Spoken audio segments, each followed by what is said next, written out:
Ay mga idol, may pinuntahan pala akong tindahan dito mga idol. At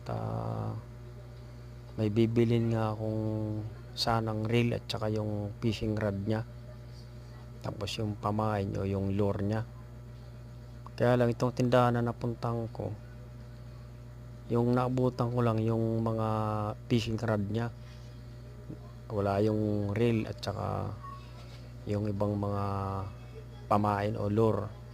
Nakita ko nga lang ito nga yung mga nylon lang at saka yung merong floater at saka fishing rod. Yan nga mga idol, tinitignan ko na yung mga kung magkano ang presyo. Tapos itong fishing rod nya, dito ako nagulat dahil napakamura nito. 165 lang ang presyo nya. Kaya lang hindi gaanong, sa tingin ko hindi gaanong katibayan ito. Pero pwede na sa kagaya ko na baguhan pa lang nagagamit nito. Dahil ang pangingisda namin sa isla yung natural lang na pangingisda, yung kawil-kawil ba o kaya pamamana.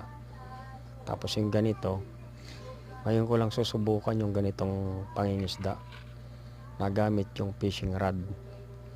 Yan na nga mga idol, kinikilatis ko yan dahil siyempre hindi ko pa kabisado yung mga ganyan at kung paano gamitin.